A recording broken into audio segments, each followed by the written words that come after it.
there you are, and it's the late 1800s, and everyone thinks dynamite is great, gunpowder is great, and we don't even have any regulation for a lot of these things. We didn't even have a notion that there should be regulation. We don't have a department or bureau in the government for it. We don't have an investigations department for misuses of these things.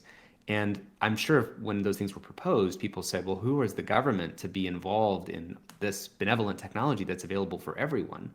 I wonder if we're in a similar moment today with social media because we, have this thing that's ubiquitous. We don't have a bureau or a regulatory arm, and it sounds like overreach for a government to do something like that. We don't want the government to regulate what people can and can't say. So that level of regulation is not the kind. And by the way, Facebook has been planting actively PR stories claiming that that's what the regulation agenda is about, that it's somehow about censoring free speech. But they use that to further divide the left and the right in the United States against taking some kind of regulatory action.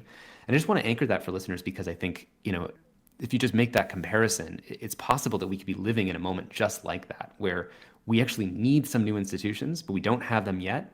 And Dynamite is a good example of having made a transition in which we do what we needed to do. Yes, I believe that very strongly. And, I used to work on Capitol Hill, and I'm accustomed to advising members of Congress. And one of the things that I hear from Silicon Valley friends and just people who come and testify before Congress is a lot of frustration about the level of ignorance, and some might even say they're concerned it's incompetence, inability to be able to regulate technology companies in any effective way. And I understand where that frustration comes. But I would ask you this. Is actual ignorance as bad as feigned ignorance? I think yes.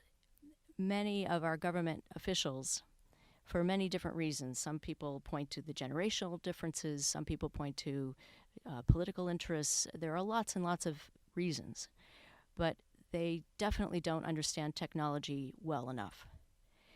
But at the same time, those who understand the technology have some responsibility to teach them, to mitigate the downsides of their own technologies, to build in protections at the development phase of new technologies. I don't see Congress and our tech companies as being at odds. If we have any hope in the future of building effective government institutions, we need to be able to have both of them being honest about what the downsides are and being smart about them. And we need to create incentives so that that honesty can exist. Because again, right now, I would say, Zuckerberg has a fiduciary duty to, whenever there is research showing that, let's say, they cause genocides in certain countries or something like that, it'd be much easier for them to shut down those research departments and not look. And also, when they're competing game theoretically against other platforms, and if they're the platform that tries to play nice and do research about where their platforms might be causing polarization or genocide or something like that, they're just going to lose to the platforms that don't do that. And so this is a classic multipolar tragedy of the commons situation where government, we need some third actor to basically step in and create a requirement, a binding by law, that everyone has to do that. And we could easily imagine a world in which, the Apple and Google Play and app stores just basically require that companies, that apps that are of a certain size, that basically become the primary communication or information basis for a democracy, have to do that research. I mean, that's doing it through the Play Store or Apple Store, App Store model. You could obviously do it through government as well.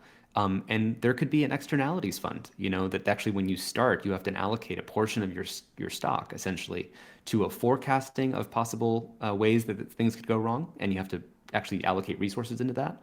And also a cleanup fund that, knowing that there's going to be problems, and you actually have to allocate a portion of your stock to that, so that now there's a skin in the game process. There's an actual stakeholder that's in your cap table as a company, that is resources that are devoted to, again, anticipating negative consequences and also ameliorating them when they show up.